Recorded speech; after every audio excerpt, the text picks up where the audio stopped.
The $2 million Breeders' Cup Mile, one of my personal favorite Breeders' Cup races, is up next. And to talk about it, we bring in a returning guest. You've seen his work with the horse racing. You've seen his work with the tennis. He's Rishi Persad. Richie, how are things?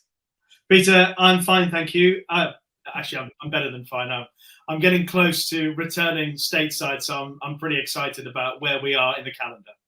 Fantastic. Well, you've been a big part of the Breeders' Cup broadcast in years past and certainly have an exciting contingent of international runners. And this race, like the Turf, a true international clash. When you look down at these pre-entries that we're now fortunate to have in front of us, what names do you think are the most interesting to start with for our discussion?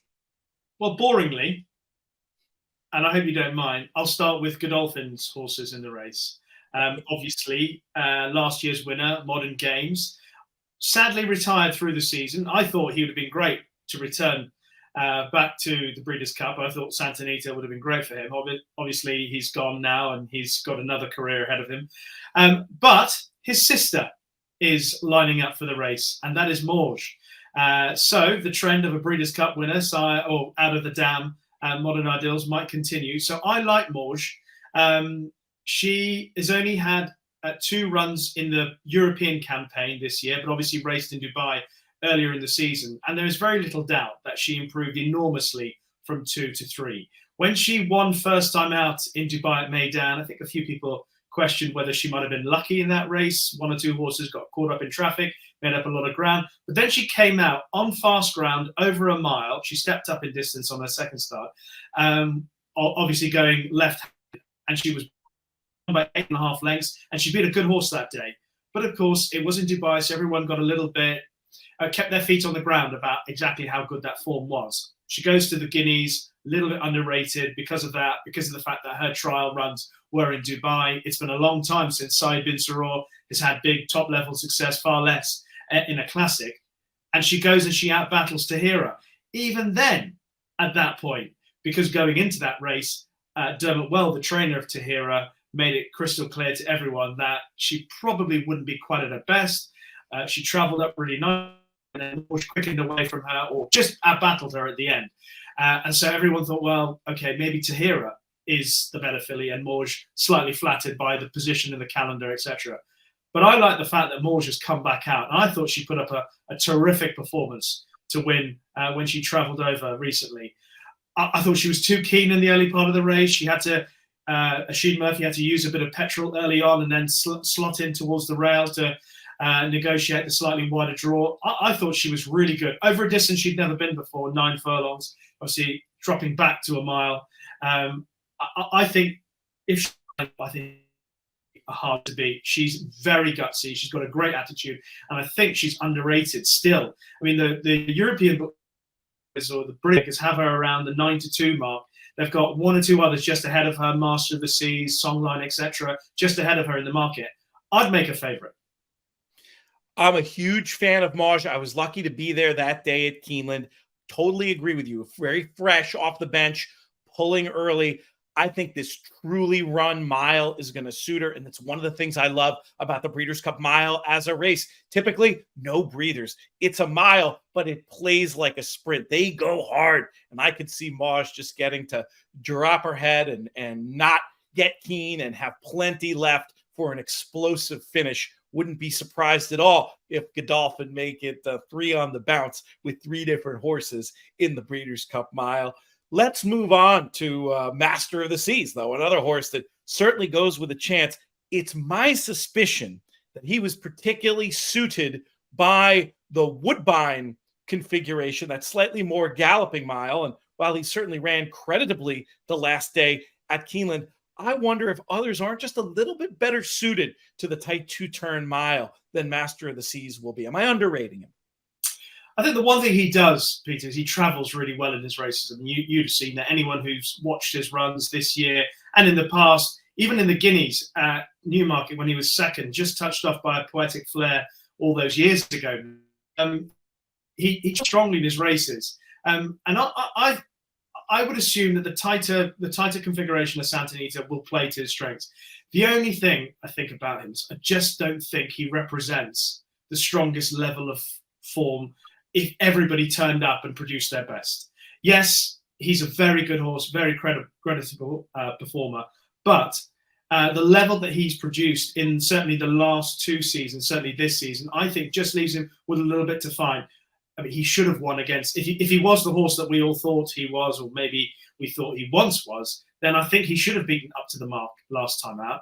But Up to the Mark, probably a little bit unlucky he didn't beat him by further, given the way the race unfolded. So obviously, that's probably Master of the Seas's level. Even the race before, Woodbine, you talk about Shirl Spate, didn't get the best of runs in that race. I actually think Shirl Spate might be a player at what would be an attractive price if you're looking for win, play, show, or each way betting. I thought he was a horse that I'd put in the mix, Shirl Spate. He's travel season, international competitor, and has shown really good form wherever he's gone in the world.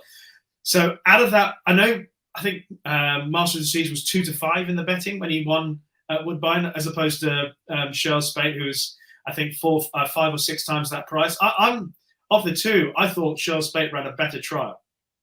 And I think it was pretty clear going in that Shirl Spate was going to be short for that, and certainly has the scope and room to come on. A very interesting long shot idea. Have to ask you about one of the horses that I think is one of the most interesting international raters on the entire 2 days of the Breeders' Cup. That's Songline. They wanted to bring her over last year. There was a setback. This year, things have gone a bit more according to plan. We saw what the Japanese horses did 2 years ago at the Breeders' Cup. Could Songline make it yet another success for Japan? Of course she can. It's pretty obvious that the Japanese contenders now, no longer do we treat them quite as, perhaps as flippantly as we once did. And that's being, I think that's being honest. I think a lot of people thought, well, they've got good horses, but they're not quite at the level. But that sort of perception is gone now. It's pretty obvious over the last 3, 4, 5, 6 years, they are a very strong force in the game. That in itself is enough to respect any Japanese contender that lines up at the Breeders' Cup or any international big race event. But the thing about Songline, I think that makes her a really worthy contender is exactly the point that you referred to about the configuration of the course, bit of speed in the race, will not go amiss. And the fact is, she's obviously very good over shorter distances as well. She travelled to Saudi. She won over 7 furlongs. She beat Casa Creed, who's also entered in the mile. And that was over 7 furlongs. Obviously, the way she's been campaigned this season, this has obviously been a plan. Obviously, they wanted to come last year. It didn't work out. I think she's an obvious contender. I feel that Moge has still got more potential, which is why I lean toward her as my number 1 pick. But my big danger wouldn't be Master of the Seas. It wouldn't be Paddington. More likely to be Songline of the main contenders. Any others we should mention in this very early look at what promises to be a thrilling running of the Breeders' Cup Mile? Well, I mean, obviously Paddington's in there. He's had the most magnificent season. Now, if he does turn up, Peter, I would be against him, seriously against him, especially if my reading of the weather forecast is correct and the fact that it's going to be a dry week and we'll get proper fast ground. It's just looking through his form and looking through his pedigree. I have a feeling that Paddington's run in the Juddmonte International, when he was eventually 3rd behind Mostadaf and Nashwa, it came on really quick ground. You look through all his form, all his family's form, the best of it all came on fast ground. Sorry, on heavy ground, soft ground, or with cut in the ground. And he then had a long break after that run to perhaps lead me to think that maybe it wasn't just, maybe I'm being, I don't know, you know how we play the game these days. We come up with our own little theories because we all think we're so bright. Maybe I'm just being stupid.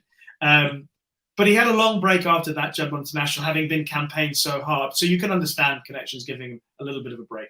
But perhaps maybe he just backed away from it because of the ground. And I know that it was obviously very soft, very heavy ground at Ascot when he came back. And he was too keen, but he was beaten a country mile, as we say. So I would be against him were he to turn up. Kalina, who ran and beat Kim Ross. Obviously, Kim Ross was a bit unlucky in the race 12 months ago, as you well know. He could, with a better run, have beaten Modern Games. And that obviously ties in with Shirl Spate, etc. Kim Ross not here this year. He's going to Hong Kong. And Kalina beat Kim Ross at the Arc weekend.